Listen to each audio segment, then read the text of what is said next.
ótica geométrica. É a parte da física que estuda os fenômenos luminosos em sistemas ópticos, tais como espelhos, prismas, lentes e etc. Tá? Nós vamos estudar aí como uma imagem é formada no espelho, o que acontece, né, quando a luz atravessa um prisma, por que essa luz se desvia. No caso dos óculos também, como é que a luz se desvia ao passar por uma lente e como é que, por exemplo, os defeitos da visão são corrigidos por essas lentes e os tipos de defeitos das visões também, né? E muito mais, tá? Tem muita coisa que nós vamos poder estudar aí nesses capítulos e que nós veremos aí mais adiante. Inicialmente apresentaremos as noções de fonte de luz, raio de luz e meios de propagação da luz. Então, para isso, primeiro, vamos o que é uma fonte luminosa. Para enxergarmos um objeto qualquer, é necessário que a luz proveniente dele atinja os nossos olhos. Esse objeto vai ser uma fonte de luz. Então é aquilo, olha, tudo que está à sua volta aí no momento, na sala onde você está estudando, tudo que você enxerga é uma fonte de luz. Tá? A luz está batendo nesse objeto ou está sendo produzida por esse objeto e está atingindo os seus olhos. Então você está enxergando esse objeto. Então ele é uma fonte de luz. Agora, vão existir dois tipos de fontes luminosas. A primeira é a fonte de luz primária. A fonte de luz primária é a fonte que produz a sua própria luz. Então, no caso, o Sol é uma estrela, né, que emite a luz. Então, o Sol ele tem luz própria. Uma lâmpada acesa, quando ela está acesa, ela está emitindo a luz. O vagalume, quando ele está aceso, né, o vagalume pisca. Então, quando aquela luz dele acende, ele é uma fonte de luz primária. Então aqui são os três exemplos aqui de fonte de luz primárias, tá? Ou qualquer fonte que produza a sua própria luz é uma fonte de luz primária. Já a fonte de luz secundária, ela reflete a luz de uma fonte de luz primária, né? Então no caso, a Lua não tem luz própria. Nós enxergamos a Lua porque ela reflete a luz do Sol.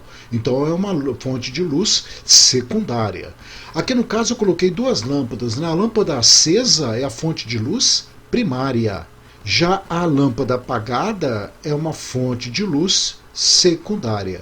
Nessa foto do prédio aqui, né, nós temos exemplo de fonte de luz primária, que é a lâmpada acesa, e a fonte de luz secundária, que é a iluminação que reflete no prédio ali, né? Quer dizer, o prédio como um todo aqui, você vê que é uma fonte de luz secundária, porque ele está refletindo a luz do ambiente aqui. Aí então você poderia me falar, então qualquer objeto é uma fonte de luz? Não, qualquer objeto não. Eu separei alguns exemplos aqui para você ter ideia. Tá? Vamos começar de trás para frente. Olha essa imagem, por exemplo. A menina vai colocar a mão aqui, aparentemente não tem nada aqui. Tem uma camada aqui de sabão. Se você olhar a imagem mais na lateral, você vai ver, olha, que é uma camada de sabão. Isso aqui é para estudo de tensão superficial. Tá? O aluno coloca a mão aqui, ele atravessa a bolha de sabão sem furar a bolha de sabão. Tá? Então você tem aqui, olha, é uma bolha de sabão que desse ângulo aqui nós não estamos enxergando a bolha de sabão. Tá? Então não é uma fonte de luz. Aqui nessa sala, observe, isso aqui é espelho. Tá? Então dá uma ideia, dá uma noção de uma sala bem grande. Na verdade você tem uma parede aqui, se você observar a sala é pequena. Você só tem, olha, daqui até aqui tem a escada. Tá vendo? Então a sala não é tão grande, mas quando você coloca espelho, dá uma sensação de um ambiente maior. Mas é apenas sensação, porque na realidade o ambiente é pequeno. Então o espelho é muito utilizado para dar essa noção, né, de um ambiente maior. Porque você não enxerga o espelho, você vai enxergar a imagem que está sendo formada nesse espelho. Aqui, por exemplo, dá para você perceber bem que é um espelho por causa dessas junções do espelho aqui, né? Então dá para você perceber que tem realmente um espelho aqui. Mas se não houvesse essas junções e também o espelho fosse bem transparente, né, que você observa aqui que a luz refletida no espelho está com menos luminosidade, né, do que o ambiente aqui, olha. Então você percebe uma diferença de coloração, né, entre o ambiente real e o espelho. Esta foto é de um homem lavando os janelões de um prédio. Tá? Como o prédio, nós vamos estudar isso, né? A parte interior do prédio é mais escura e a parte externa aí está muito clara, os janelões do prédio funcionam como se fosse um espelho. Então está refletindo a luz. Aí no caso ele está refletindo a luz do céu. O fotógrafo está numa posição que ele enxerga o céu refletido nos espelhos do prédio. Um homem está lavando os vidros do prédio. Então você observa que a sombra do homem, né, o sol está numa posição aqui que gera uma sombra do homem, e ele lavando os vidros aqui, olha, dá a impressão de que ele está alimentando as nuvens, né? O fotógrafo quis passar essa impressão aí para vocês. No caso aqui, é muito usado em escritórios uma faixa no vidro que é exatamente para a pessoa enxergar, ver que ali tem um vidro.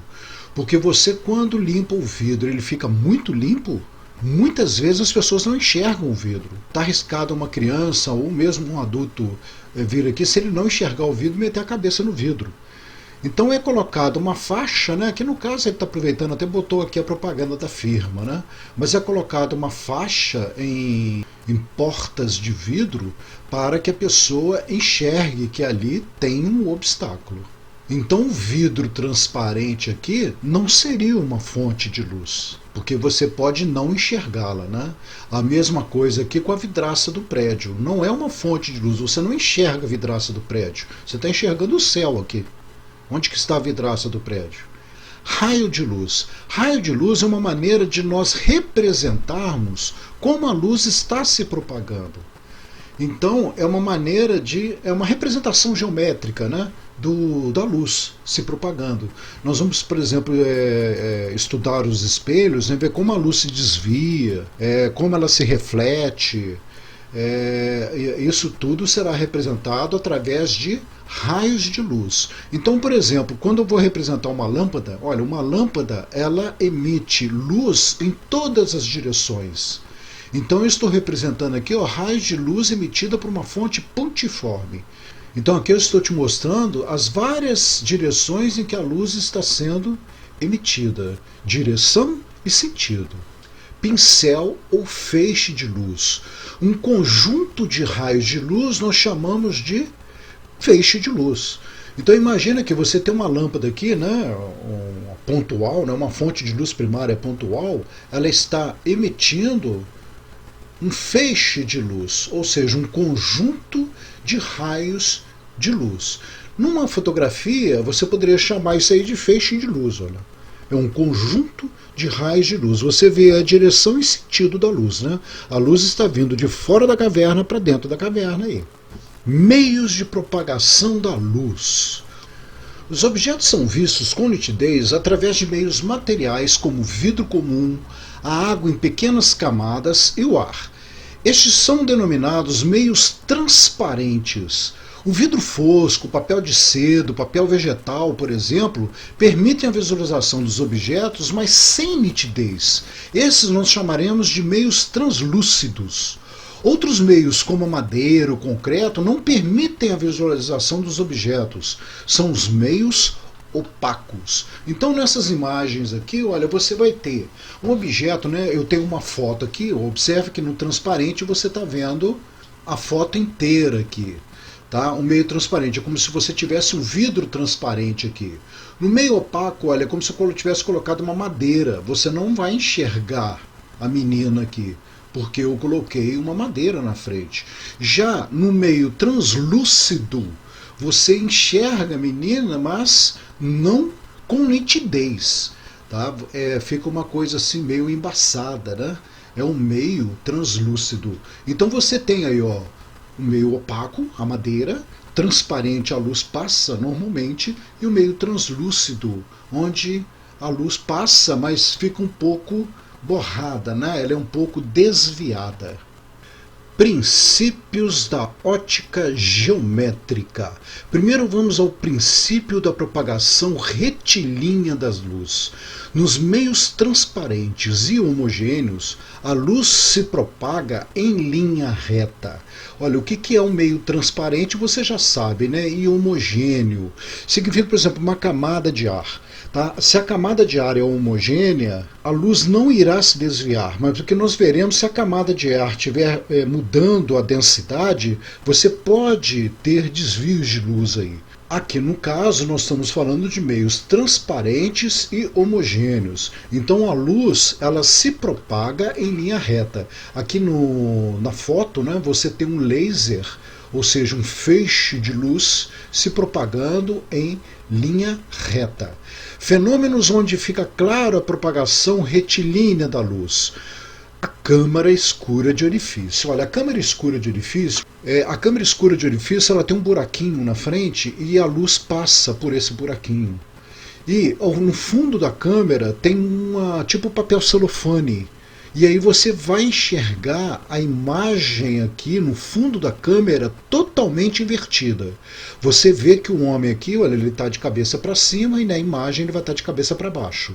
Ele está levantando o braço direito, né? O braço direito dele, é porque está à nossa esquerda, mas é o braço direito dele. E lá na imagem é como se ele estivesse levantando o braço esquerdo. Está invertido. Então, a câmara escura de orifício é uma maneira de nós provarmos a propagação retilínea da luz. Você vai ver já já como a gente faz isso, tá? Aqui nem chega a ser uma câmara escura de orifício porque a gente tem uma lente aqui. Mas é mais ou menos para você ter ideia de como seria, tá? A imagem. Você vê que você tem uma lâmpada aqui e aqui é uma fotografia, né? Uma foto. Você tem uma lâmpada de cabeça para baixo. Eu digo o seguinte, né? Essa imagem aqui é uma foto, né? Você tem a lâmpada acesa aqui e ela sendo projetada no fundo da caixa ali, a imagem dela. Tá vendo? Então nessa fotografia você tem mais ou menos uma ideia do que seria a câmara escura de orifício. Só que essa imagem aqui ela está perfeita para a gente, porque na verdade está entrando um pouco de luz aqui, devido a exatamente da lente que se tem aqui. Tá? Nós iremos estudar isso também lá nas lentes. Isso aqui então não é uma câmara escura de orifício, tá? Porque tem lente. Normalmente a câmara escura de orifício não tem lente, é só um buraco ali na frente. Então eu vou explicar primeiro, depois eu explico essas fotos aqui. Como é que funcionaria a câmara escura de orifício? Olha, você tem um objeto na frente de uma câmara escura de orifício, tá? Na câmara escura, então a gente coloca um furinho. Quanto menor o furo, melhor, tá? Porque a imagem sai mais nítida. Ela vai sair com menos luminosidade, mas fica mais nítida. Porque se esse furo for muito grande, a imagem vai sair borrada aqui no fundo. Então tem que ser um furo bem pequeno. E no fundo da câmera aqui você teria um papel tipo celofane, tá? Um papel manteiga, onde você vai ver a imagem aqui. Então, olha, a luz que sai aqui, suponha que isso aqui seja uma vela acesa, tá? A luz que sai da parte de cima da vela aqui, ó, ela sai e você já sabe, ela vai passar, ela vai se propagar em todas as direções. Em todas as direções. Apenas um raio de luz que vai penetrar por esse furinho, sendo esse furinho muito pequeno. Um feixe de luz, mas assim, muito fino, né? Você pode imaginar como se fosse um raio de luz penetrando aqui, ó. Você vê que esse raio de luz que vem da cabeça da vela vai penetrar descendo na câmera. Ele vai bater aqui, ó, nessa parte de baixo. Já a base da vela aqui, ó, a mesma coisa. O raio de luz se propaga em todas as direções. Na verdade, você tem aqui vários raios de luz se propagando em todas as direções. Apenas um raio de luz que venha na direção desse furinho vai penetrar na câmara escura de orifício. E ele vai penetrar subindo. Olha, quando você for fazer o desenho, tá, você faz cruzando bem na entrada da câmera ali, ó. Tá? Tem que ser aqui, ó. Aqui nós vamos ter o vértice de dois triângulos semelhantes aqui, né? Esse ângulo aqui é oposto pelo vértice por esse aqui, ó. São semelhanças aqui, ó. Ok? Então observe que a luz que penetrou, não, a luz da cabeça da vela, né? da chama, que penetrou na câmera escura, vai penetrar atingindo a parte de baixo da câmera. E a base da vela aqui, a luz que penetra na câmera aqui vai atingir a parte de cima da câmera. Então você vai ter a imagem da vela aqui de cabeça para baixo. Assim, ó. Você vai ter a imagem de cabeça para baixo.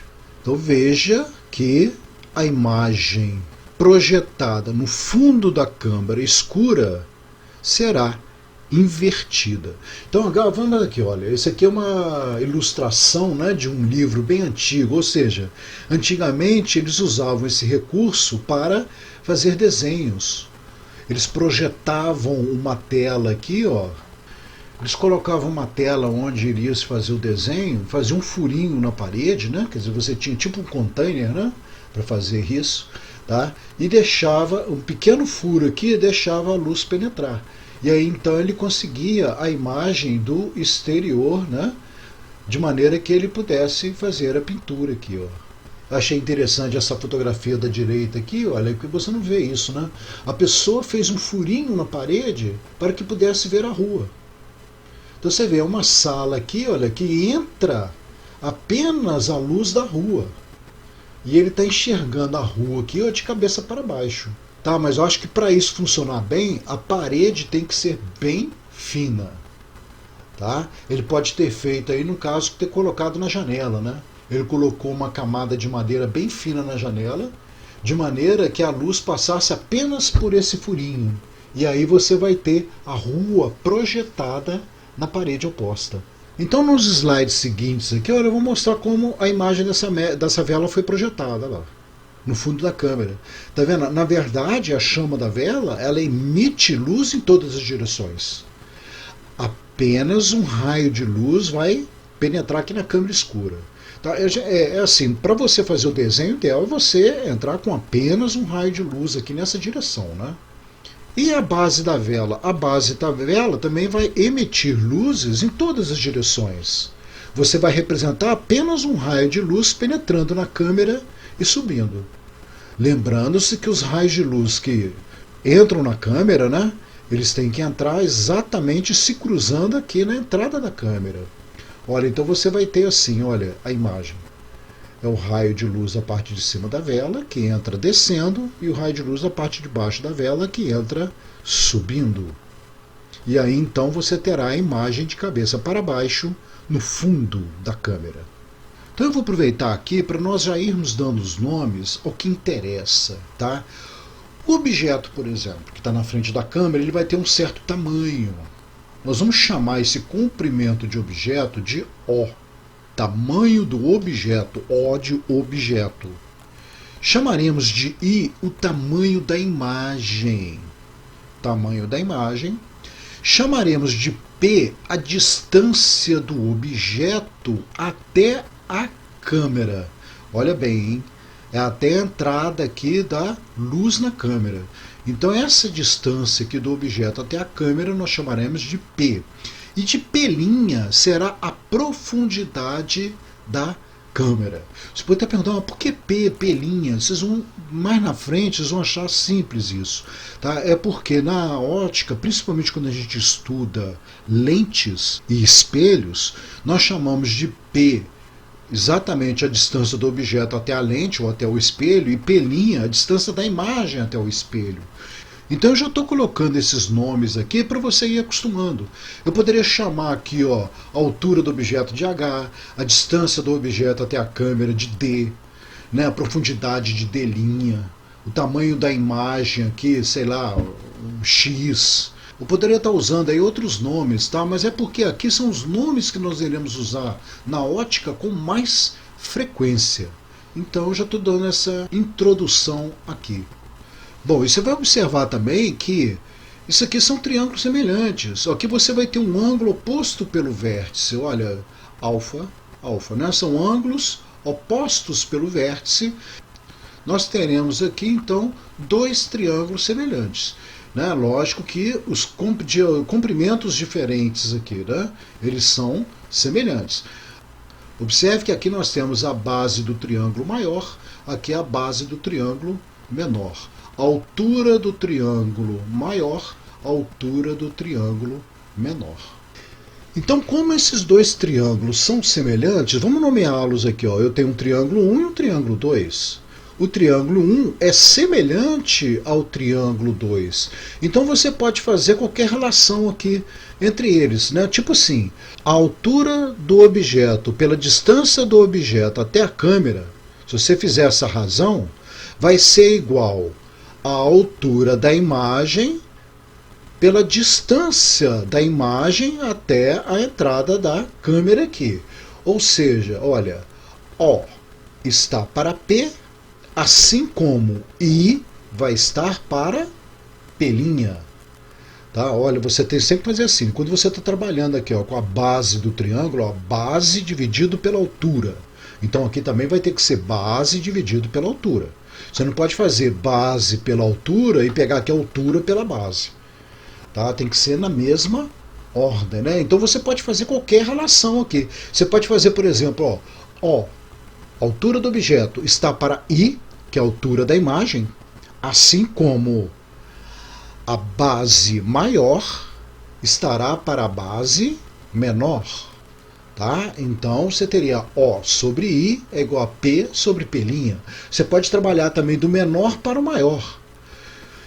I sobre O, tipo assim, né? A base do menor está para a base do maior, assim como P' vai estar para P, ou seja, a altura do menor vai estar para a altura do maior. Vamos colocar essa relação também, que você vai ver que essa aí vai ser uma relação muito vista pela frente aí, tá? Quando nós estivermos trabalhando com lentes e espelhos esféricos. Então você não precisa nem de guardar essas formulinhas não. Na verdade é você fazer a relação na hora aqui, ok? Ter cuidado com a relação que você está fazendo, né? São triângulos semelhantes.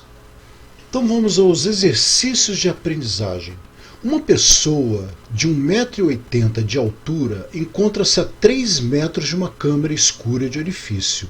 Vamos pegar esses dados, né? Vamos lembrar lá, a pessoa tem 1,80 m, é o tamanho do objeto, o tamanho da pessoa.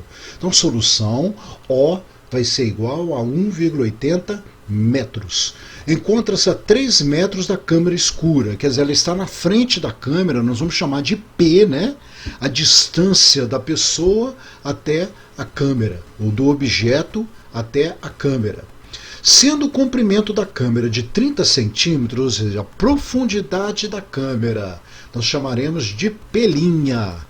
30 centímetros, determine o tamanho da imagem dessa pessoa. Eu quero saber I, o tamanho da imagem.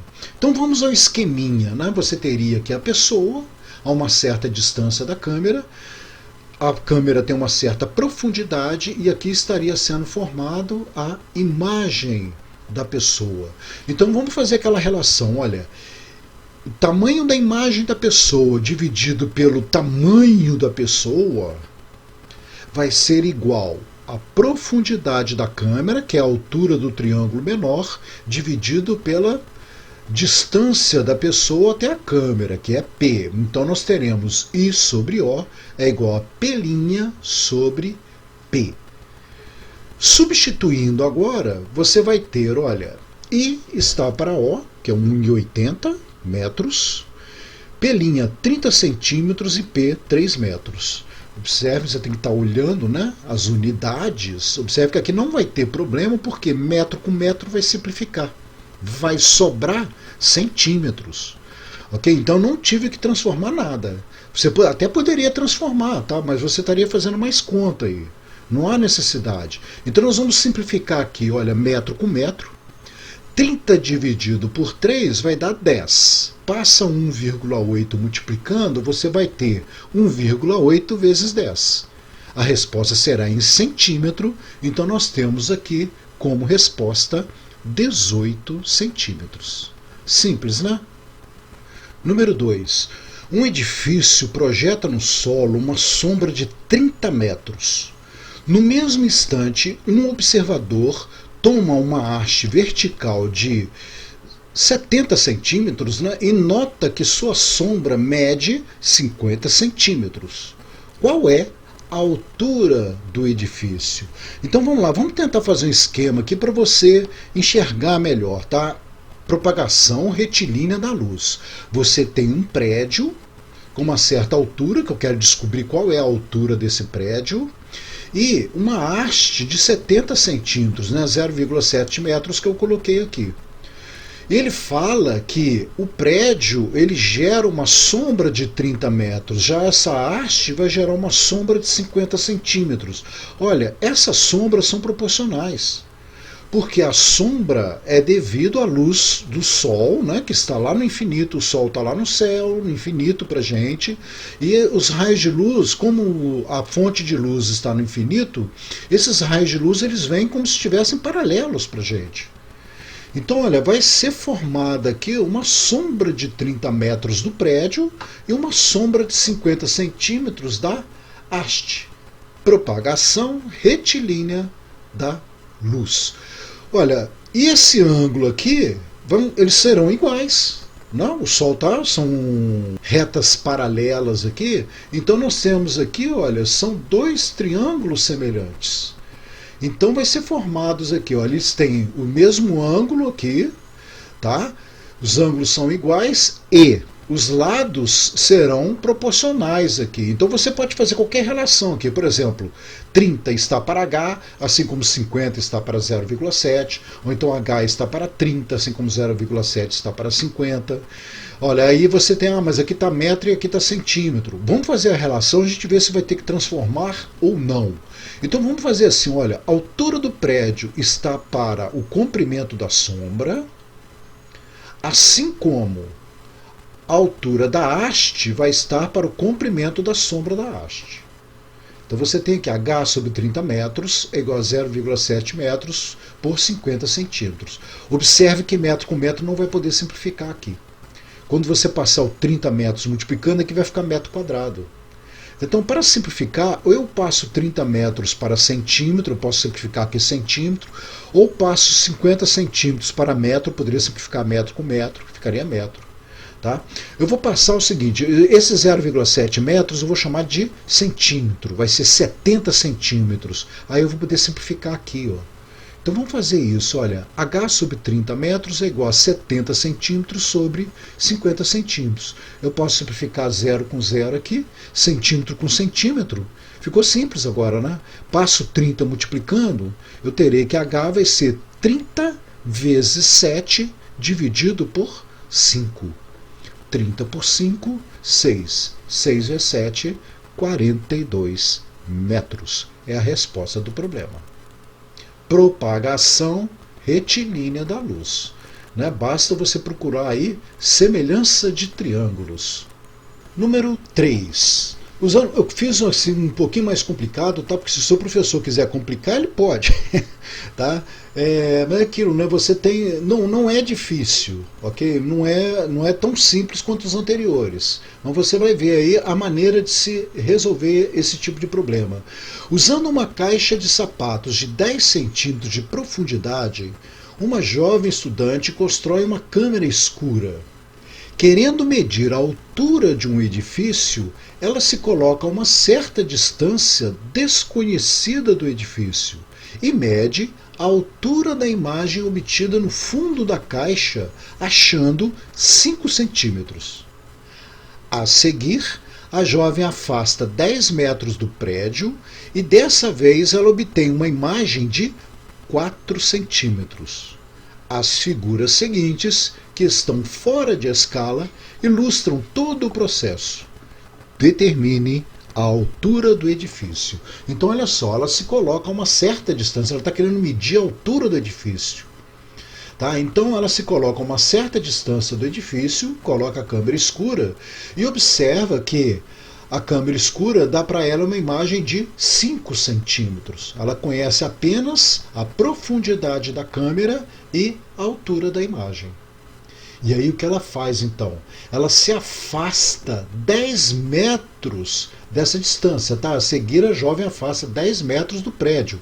Ou seja, ela pega essa câmera aqui e afasta mais 10 metros. Eu chamei de D maiúsculo aqui. Ou seja, esse D maiúsculo vai ser o D minúsculo, né? Mais 10 metros. D mais 10.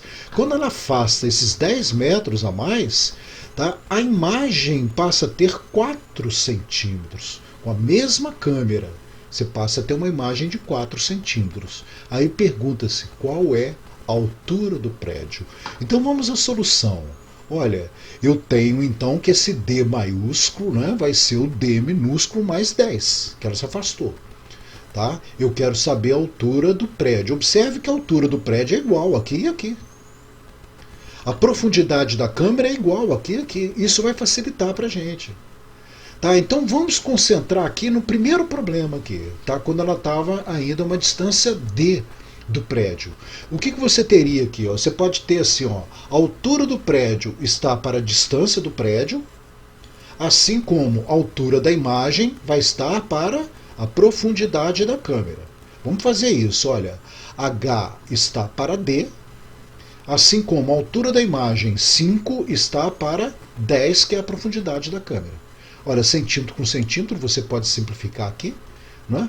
E aí você vai ter aí, olha, D é igual a 10 quintos de H. Olha só o que eu fiz, hein? Eu passei o D para cá multiplicando, o 10 para cá multiplicando e o 5 para cá dividindo. Tá? Então você vai ter que D é igual a 10 quintos de H, da altura do prédio aí. 10 dividido por 5, 2. Então D é igual a 2 vezes a altura do prédio. Olha, já estou chegando, hein? Essa distância aqui equivale a 2 vezes a altura do prédio. Bom, mas daqui não dá para fazer mais nada. Vamos então para a segunda figura aqui, olha. Quando ela afasta do prédio. Aí você vai ter, olha, a altura do prédio está para a distância até o prédio, que é a nova distância, assim como a altura da nova imagem está para a profundidade da câmera. Só que eu sei que essa distância aqui é a distância anterior mais 10. Então vamos fazer, olha, eu posso simplificar aqui, né? Centímetro, centímetro simplifica. Substituindo o D aqui por D mais 10, eu terei, olha, H sobre D mais 10, olha, D eu já conheço alguma coisa aqui, que é igual a 4 décimos. Posso simplificar aqui, né? 4 décimos dá por 2 ali, vai dar 2 quintos. Simplificando. Tá, agora olha só, eu quero tentar isolar esse D. Então o que eu vou fazer? Eu vou passar esse 5 para cá multiplicando, o 2 dividindo, e esse D mais 10 vem para cá multiplicando. Né? Então eu terei que D mais 10 vai ser igual a 5 meios de H. Como eu sei que D vale 2H, eu já posso substituir aqui. Ó.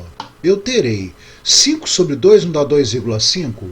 Então você vai ter 2,5H vai ser igual a D, que vale 2H, mais 10. Olha, ficou aqui uma equação onde a minha variável é exatamente o H. Se você tivesse chegado aqui com a variável D, né, você poderia achar o valor de D, depois era só substituir aqui e achar o valor de H. Né, porque depende da variável que você trabalhou com ela. Então eu vou passar o 2 agora subtraindo, olha, 2,5 menos 2 vai dar 0,5H é igual a 10. Passa o 0,5 dividindo, 10 dividido por meio vai dar 20. Então H é igual a 20 metros altura do edifício. Tá? Na lista de exercícios eu vou colocar alguns assim para você poder trabalhar, tá? Com um grau de dificuldade um pouco maior. Sombra e penumbra. Vejamos outra aplicação do princípio da propagação retilínea da luz. Em ótica, a palavra sombra significa região não iluminada. Ela pode ser produzida pela interposição de um objeto opaco entre uma fonte de luz e um anteparo. Então, inclusive, é parecido com aquele problema que nós fizemos do prédio, tá? Anteriormente aí. Você tem um prédio, a luz do sol vem lá do infinito, né? São raios paralelos. E aqui no piso você vai ter uma região aqui de sombra. Então você tem o objeto opaco entre a fonte de luz e o anteparo, que no caso seria o piso, o solo. Aqui é a mesma coisa, tá? Você tem a fonte de luz, os raios saindo, nesse caso aqui o objeto é atingido por um feixe de luz cônico. Tá vendo? Você tem aqui uma fonte pontual e os raios de luz divergindo aqui, olha. Parte deles irão bater no objeto. E aí então vai formar uma sombra aqui no anteparo. Uma fonte de luz pode emitir raios de luz em todas as direções, mas nos interessam aqui apenas os raios de luz que atingem o objeto e o anteparo colocado abaixo ou atrás dele, né? No caso aqui, o anteparo seria o piso, ou atrás dele aqui, olha, que seria aqui a sombra aqui. No anteparo seria essa parede aqui. Os raios de luz que atingem o objeto não o atravessam, pois ele é opaco, né? Seria o caso do prédio aqui e desse bastão aqui. Portanto, no anteparo obtemos duas regiões distintas, bem determinadas, uma não iluminada, denominada de sombra, e outra restante totalmente iluminada. Então você vai ter que essa região vai estar totalmente iluminada, como essa aqui também, né? Totalmente iluminada. E aqui você tem a região de sombra. Aqui nesse caso, a região totalmente iluminada é essa aqui de cima e essa aqui de baixo. E a sombra vai ser essa região aqui onde que a luz não atinge ela. Vejamos agora a formação de sombra e penumbra. Isso acontece quando a fonte de luz possui dimensões não desprezíveis em relação às distâncias envolvidas no fenômeno. Essa fonte recebe o nome de fonte extensa. Então olha aqui no esquema. Seria uma fonte extensa, você vê, ela tem um certo comprimento e esse comprimento vai influenciar na sombra aqui. Você tem um objeto aqui no meio, né, que vai formar a sombra, e um anteparo onde que essa sombra vai ser projetada. Então, como a fonte é extensa, ela não é pontual, tá? O que nós teremos aqui? Olha, eu coloquei ela aqui de duas cores, tá? A cor vermelha e a cor verde, para você ver a luz vermelha e a luz verde saindo dessa fonte. Ok? Então você sabe que essa fonte, na verdade, ela emite luz em todas as direções. Mas vamos pegar essa pontinha vermelha aqui. Essa ponta vermelha vai emitir luz em todas as direções. Só que parte dela vai atingir o objeto. Isso vai fazer então com que surja uma sombra aqui. Mas você veja que a parte de cima dessa sombra e a parte de baixo dessa sombra vai estar recebendo a luz vermelha. Então vamos representar isso da seguinte maneira, olha, eu tenho aqui na parte de cima e na parte de baixo a luz vermelha sendo projetada. E aqui uma região de sombra que eu coloquei aqui na cor preta. Ok? Então se eu tirar os raios de luz agora, olha, nós teremos isso aí, ó, vermelho, preto, que é a região de sombra, e vermelho aqui embaixo. Agora vamos ver como age a luz que sai da ponta inferior verde aqui. Olha, a luz vai sair também em todas as direções, sendo que a luz que bate no objeto não vai atravessar o objeto. Então vai formar uma região de sombra nessa região aqui de cima. Porém, acima dela aqui você vai ter a luz verde batendo normalmente, e abaixo dela você também vai ter uma luz verde batendo normalmente. Então vamos representar isso aí. Olha, eu tenho a região preta aqui de sombra, verde batendo em cima, verde pegando toda essa região de baixo aqui. Bom, observe então que onde não vai bater luz, nem vermelha e nem verde, apenas nessa pequena região aqui, ó. Essa pequena região aqui vai ficar escura, que vai ser a região de sombra. Já nessa região intermediária aqui, olha, você vai ter aqui, olha, só vermelho pegando. E aqui nessa abaixo aqui, ó, você vai ter só o verde pegando.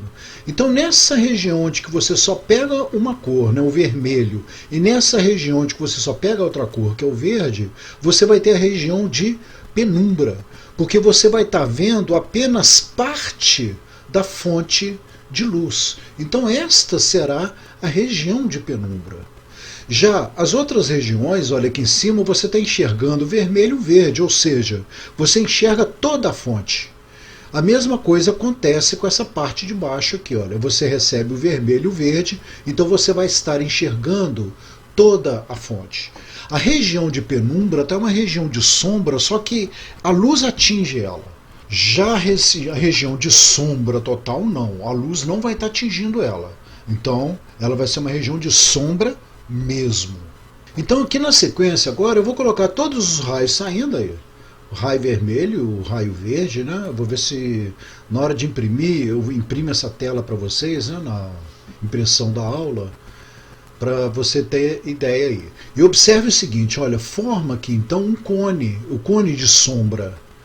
Né? Você vai ter aqui um cone de sombra, a gente dá esse nome, cone de sombra, tá? E a parte de cima aqui você tem uma região de penumbra, e a parte de baixo também, uma região de penumbra, e depois a parte toda iluminada. Observamos na figura que será formado no anteparo 3 regiões. A primeira, totalmente clara, que receberá a luz total direcionada da fonte. A segunda, denominada de penumbra, parcialmente iluminada, pois receberá luz de parte da fonte.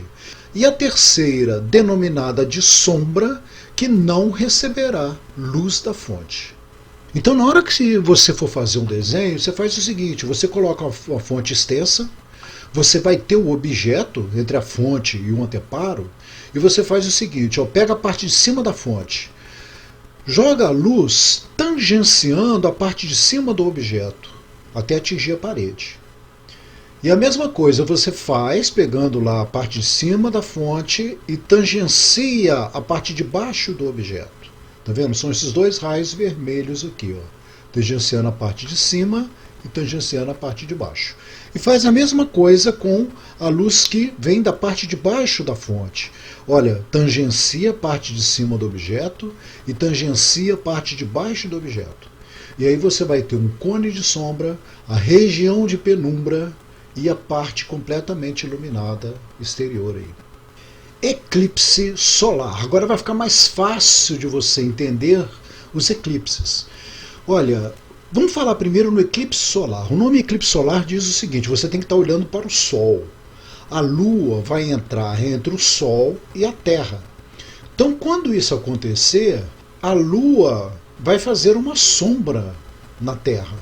Exatamente devido à propagação retilínea da luz, que nós estamos vendo. Então, olha bem, a Lua ela está girando em órbita da Terra, só que ela gira numa órbita inclinada em relação à órbita do Sol e Terra.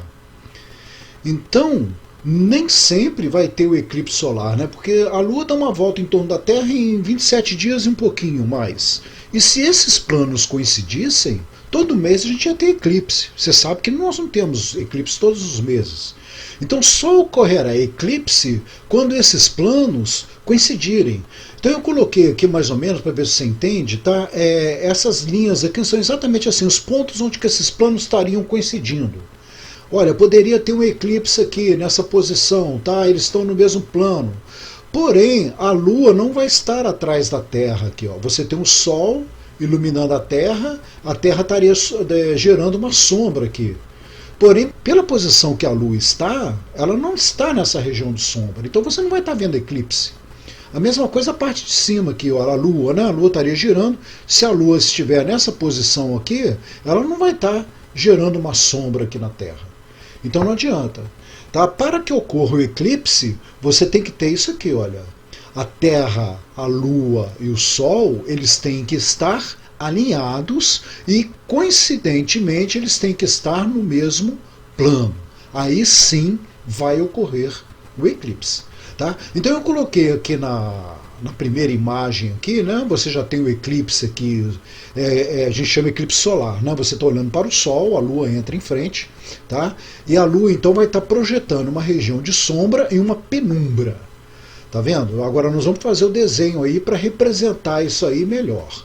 Olha bem, você tem o Sol, que é a fonte de luz, a Lua, que é o objeto, e a Terra, que vai ser o anteparo. É onde que vai ser gerada a sombra aí. Não é? Então, olha bem, você pega do Sol, tangenciando a Lua aqui, olha, você traça um raio de luz na parte de cima do Sol. E faz a mesma coisa tangenciando a Lua na parte de baixo ali, olha. Então você tem a luz solar tangenciando a Lua, por cima e por baixo. Vamos pegar agora a parte de baixo do Sol. Vai tangenciar a Lua por cima e tangencia a Lua por baixo. Então olha aqui, olha a figura que você tem aqui. Aqui você vai ter o cone de sombra, aqui penumbra, e nessa parte de baixo também penumbra. E essa região aqui, ela vai estar completamente iluminada, porque quem estiver nessa região aqui vai estar vendo o Sol inteiro, por completo. Tá? Já quem estiver nessa região de penumbra vai estar vendo parte do Sol. Vamos colocar os nomes ali, né? Você tem aqui a sombra, tá vendo? Quem estiver nessa sombra não vai estar enxergando o Sol. Tá? O Sol estará eclipsado aí, né? A Lua está na frente dele. Olha lá, e aqui você terá uma região de penumbra. E a parte de baixo e a parte de cima totalmente iluminada. Vamos dar os nomes aí. Você tem essa região escura, região de sombra, e essa região mais clara, região de penumbra. E aqui está recebendo toda a luz, né? Olha, essa lua tem que ser lua nova, tá? Daqui a pouco nós vamos ver sobre as fases da lua e você vai entender melhor isso. Mas a lua nova é exatamente quando o Sol está iluminando a parte de trás da lua. A parte voltada para a Terra nós não estamos enxergando, porque é escuridão total. Tá vendo? Então, como o Sol está iluminando a parte de lua, de trás da lua, essa lua nós chamaremos de lua nova. Aqui nós estamos representando como se fosse a lua. Tá vendo? Como se fosse uma foto tirada além da Lua. A Lua vai projetar uma sombra na Terra. Tá vendo? Essa é a sombra. E você tem uma grande região aqui, olha, de penumbra. Tá vendo? Já aqui é a região completamente iluminada. Quem está nessa região de penumbra vai ver parte da Lua. E quem está na região de sombra é que vai ver o eclipse total aí. A Lua completamente na frente do Sol. Aqui é uma previsão da NASA, tá? Sobre um eclipse que ocorreu em 2006. Por onde iria passar a sombra. Então isso aqui é muito interessante pelo seguinte, normalmente quando ocorre um eclipse, a imprensa, os fotógrafos querem registrar esse eclipse, o eclipse total. Então você conhecendo por onde vai passar a sombra, você vai para essa região exatamente para poder tirar as melhores fotos. Porque não adianta você estar na região de penumbra, que na região de penumbra você não vai ter um eclipse total. Tá? Costuma dar essa sombra aqui, não chega a escurecer muito o dia. O dia escurece realmente a ponto de parecer noite exatamente na região de eclipse total. Então, quando você tem com precisão a região que ele vai passar, o interesse da imprensa e dos fotógrafos, né, é correrem para estas regiões. Muitas vezes a gente nem observa o eclipse, porque o eclipse ocorre no mar. Como a maior parte do planeta Terra é água, muitas vezes ocorre do eclipse ser em alto mar. E aí então é mais difícil você registrar isso, né? Você teria que estar num navio, na região, ou de avião, né? Nessa próxima foto aqui você vê só como o fotógrafo foi feliz aí, né? Ele está num avião, tá? Você está tendo um eclipse total do Sol. Aqui você tem a região de escuridão total. Mais adiante, né, você já começa a pegar a região de penumbra, né? Então você teria a penumbra e a escuridão total aqui, ó. Já aqui eu coloquei assim para reforçar, tá? Você tem aqui a região de eclipse total, que seria bem escuro. Agora, quem está na região de penumbra, o que vê? O eclipse total seria isso aqui, né? A Lua entrou na frente do Sol. Então aqui você está tendo o eclipse total. Agora, e a região de penumbra? Na região de penumbra vai ser o Sol eclipsado, mas apenas uma parte dele. Tá vendo? Então, como o Sol tem uma luz muito intensa, você aqui na Terra, muitas vezes você quase não percebe o eclipse. Você tem que olhar ele através de filtros, né? Você coloca filtros na frente do olho para você ver o eclipse. Porque muitas vezes você nem percebe a luz diminuir, né? Nessa parte de penumbra. Quanto mais o Sol estiver aparecendo, quanto mais próximo dessa divisa, né, entre a penumbra e a iluminação total você estiver, mais intensa vai ser a luz, menos você vai perceber o eclipse. Então agora vamos para o eclipse lunar. Olha, o nome fala lunar, então você tem que estar olhando para a Lua. Olha, a Lua agora não vai estar entre o Sol e a Terra, tá? Isso aqui é a imagem anterior, a Lua está girando, né, em volta da Terra. Vai chegar um ponto agora que a Lua vai entrar na região de sombra da Terra. Então vamos lá, isso só ocorrerá quando o plano de órbita da Lua, Terra e Sol coincidirem. Tá? Isso já foi explicado lá no eclipse solar, aqui é a mesma coisa. Então nós teremos o seguinte, o Sol então é uma fonte extensa, né? Vamos pegar a parte de cima do Sol e tangenciar a Terra. A luz que sai da parte de cima do Sol, tangenciando a parte de cima da Terra, passa ali. A parte de cima do Sol, tangenciando a parte de baixo da Terra, passará aqui. Agora vamos pegar a parte de baixo do Sol, tangenciando a parte de cima da Terra, você vai ter o raio de luz passando por aqui. O raio de luz agora tangenciando a parte de baixo da Terra, vai passar por aqui. Olha que vai formar aqui um cone de sombra, bem grande. E a Lua vai entrar nesse cone de sombra. Aqui é o cone de penumbra, aqui embaixo também cone de penumbra. Quando a Lua penetrar aí nesses cones, tá? A Lua vai escurecer, ok? Agora a Lua não escurece completamente, ela vai ficar numa cor avermelhada, tá? Isso ocorre porque essa luz, ao resvalar na Terra aqui, né, você tem aquela ideia, né, o Sol quando está se pondo ou quando está nascendo, ele não fica avermelhado? A Lua vai ter exatamente esse tipo de imagem, né? A Terra vai estar bem na frente do Sol, mas a luz do Sol que resvala na atmosfera terrestre vai dar para a Lua uma sombra avermelhada. Então, a Lua não vai escurecer completamente, ela fica numa cor bem alaranjada, tá? Um vermelho alaranjado. É exatamente devido a essa luz que resvala na atmosfera terrestre. Olha, para que isso ocorra, a Lua tem que estar em lua cheia, tá? Porque o Sol vai estar de um lado e a Lua do outro lado da Terra. Então ela vai estar recebendo a luz em toda essa parte que está voltada para a Terra. Então vai ser lua cheia, ou seja, o eclipse lunar só ocorre na lua cheia. E aí nós temos aqui a região de sombra e essas duas regiões aqui, a região de penumbra. Depois a lua sai, né, da região de sombra, vai para penumbra novamente até sair. Isso aqui demora mais ou menos umas 4 horas para ocorrer, tá? Eu fiz um vídeo aí, depois eu vou colocar o vídeo aqui para vocês, uns 2 minutinhos. Olha como é que a lua fica. Tá? Você tem a parte mais escura, né? E a lua fica assim num vermelho alaranjado, né? É o eclipse, mas você observa que a lua não some por completo, né? Ela fica nesse colorido aí. Eu irei mostrar agora um vídeo de 3 minutos que eu preparei sobre os eclipses. A Lua dá uma volta em torno da Terra em pouco mais de 27 dias e 7 horas. Já as fases da Lua se repetem a cada 29 dias e meio. A Terra completa uma volta em torno do Sol em 365 dias. Só que a órbita da Lua é inclinada de 5,1 graus em relação ao plano da órbita da Terra-Sol. Por isso, não teremos eclipse todos os dias. Elas só ocorrerão quando os planos dessas órbitas coincidirem. Os nodos são exatamente os pontos de coincidência destas órbitas e a posição que a Lua e o Sol deverão ter em relação à Terra, para que ocorra um eclipse lunar ou solar. Essas coincidências de planos e posição dos astros ocorrem raramente, às vezes 1 ou 2 vezes ao ano.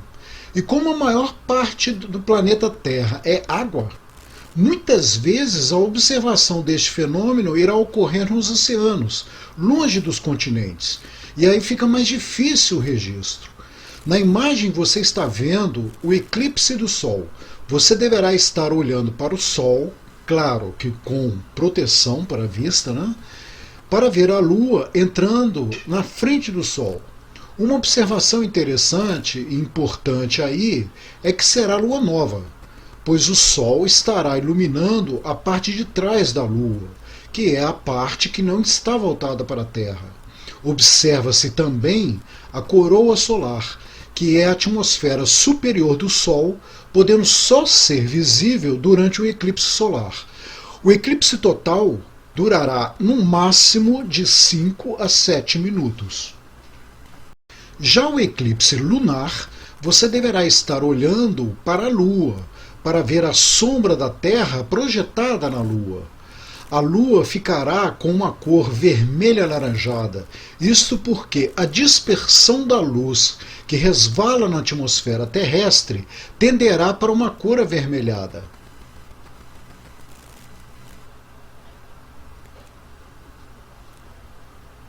Um observador na Lua teria esta visão.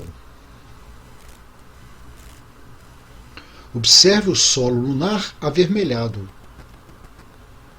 A máxima duração de um eclipse total da Lua é de 1 hora e 40 minutos, mas a duração total do início até o final chega de 5 horas a 30 minutos. Também é importante ressaltar aqui que este fenômeno ocorrerá com lua cheia, pois o Sol estará iluminando toda a superfície da Lua voltada para a Terra. Fases da Lua. Olha, vamos concentrar nesse desenho que nós temos aqui no centro, tá? Você tem aqui a Terra, a Lua e o Sol. A Lua está girando em órbita da Terra aqui, não é? Então, quando a Lua estiver nessa primeira posição aqui, o Sol estará iluminando a parte de trás da Lua. Você poderia ter aqui até um eclipse solar, né? Você estaria olhando para o Sol. Mas imaginando que não é o mesmo plano de órbita, então você terá aqui a Lua nova. Bom, à medida que a Lua vem girando ao redor da Terra aqui, olha, você terá sempre a mesma face da Lua voltada para a Terra. Então, olha, porque a Lua, né, ela dá uma volta em torno da Terra um pouco mais de 27 dias, e um pouco mais de 27 dias ela dá uma volta também em torno do eixo dela. Então nós teremos assim, a Lua girando aqui, olha, você terá a luz do Sol iluminando já essa parte esquerda da Lua. Tá? À medida que a Lua vai vindo para cá, vai iluminando cada vez mais essa parte esquerda. A parte direita da Lua continua escura. Então, olha, você tinha aqui a Lua nova. À medida que a Lua vai se deslocando, você passa a ter a Lua crescente. O Sol começa a iluminar a parte esquerda da Lua. Quando chegar nessa posição, o Sol já está iluminando metade da parte esquerda da Lua aqui, ó, que nós chamamos de quarto crescente. Quando a Lua vem para essa posição aqui, olha, ela já começa a ficar quase que cheia, mas continua sendo a Lua crescente, até chegar no lado oposto da Terra aqui, olha. Aqui a Lua vai estar recebendo a luz do Sol por completo. A face que está voltada para a Terra está direcionada para o Sol. Então aqui você terá a Lua cheia. Quando a Lua continua a órbita aqui em torno da Terra, já o Sol começará a iluminar o outro lado da Lua. E aí então a Lua começa a decrescer. A sombra começa a ficar para o outro lado. E o lado direito da Lua aqui, ó, continuará claro. E aí então a sombra vai aumentando. Aqui então passa a se chamar lua minguante.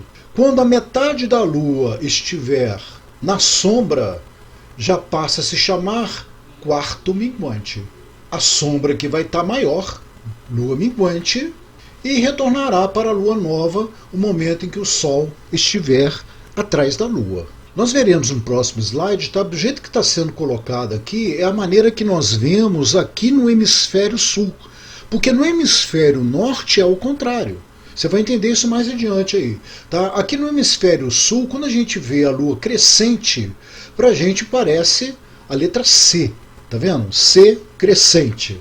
Para o hemisfério norte, essa Lua crescente, na realidade, eles enxergarão dessa maneira, como se fosse minguante para nós.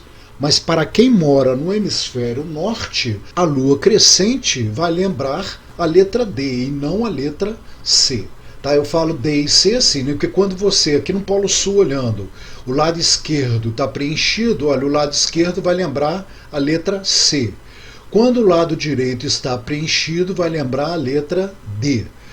Para nós, o hemisfério sul, lua crescente, tá vendo? Ela aparece um C.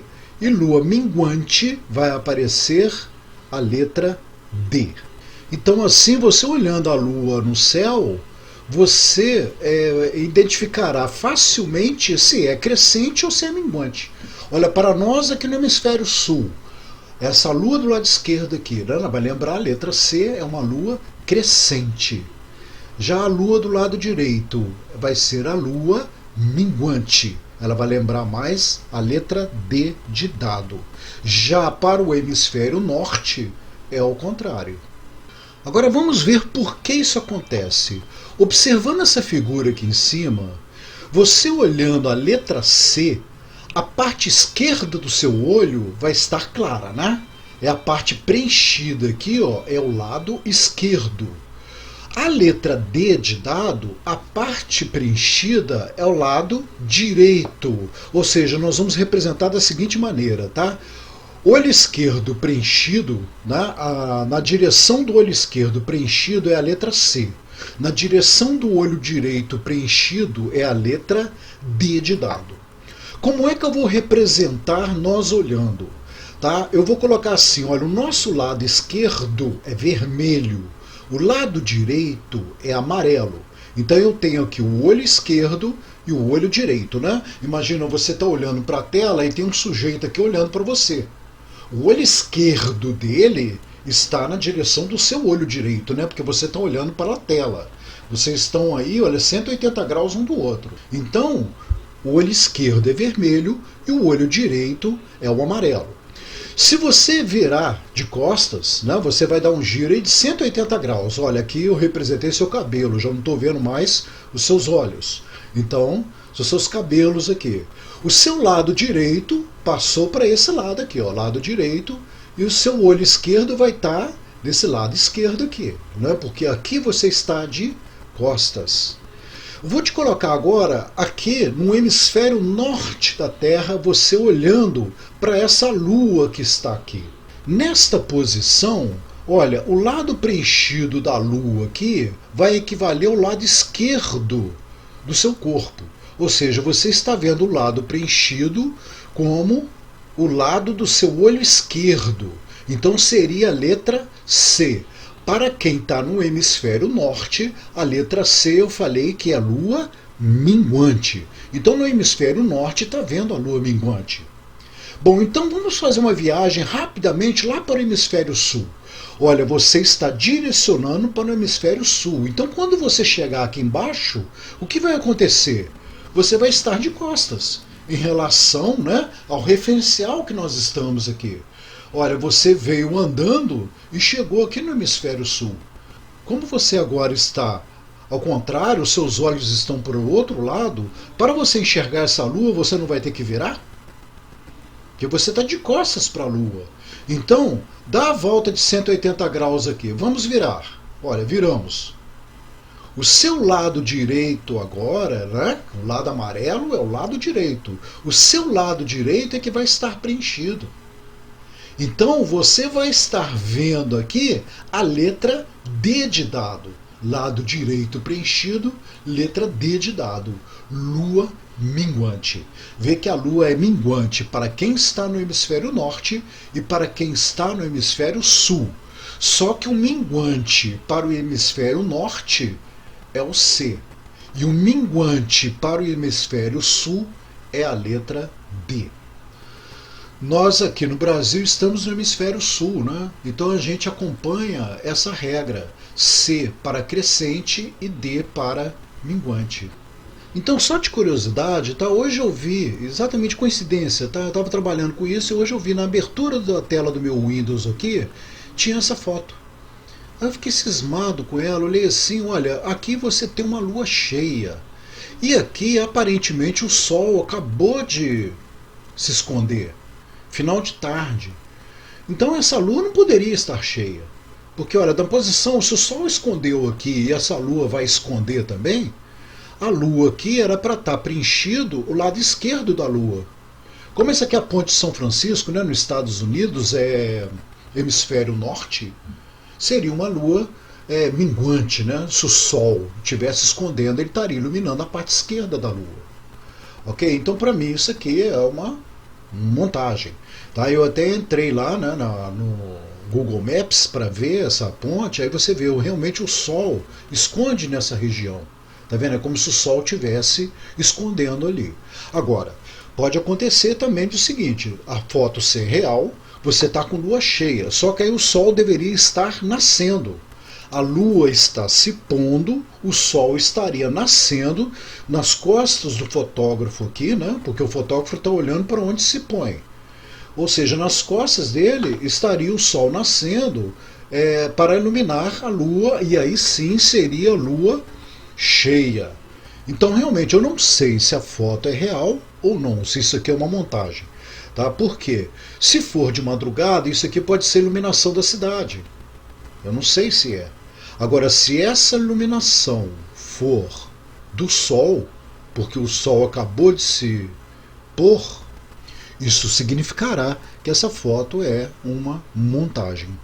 Então vamos a um exercício de aprendizagem. Bom, essa aula já está ficando muito longa, tá? Eu vou parar por aqui nesse exercício.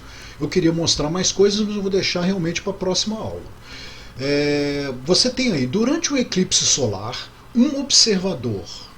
No cone de sombra vem um eclipse parcial e aí você tem essas opções, né? Olha, dá uma pausa no vídeo aí e vê se você consegue responder.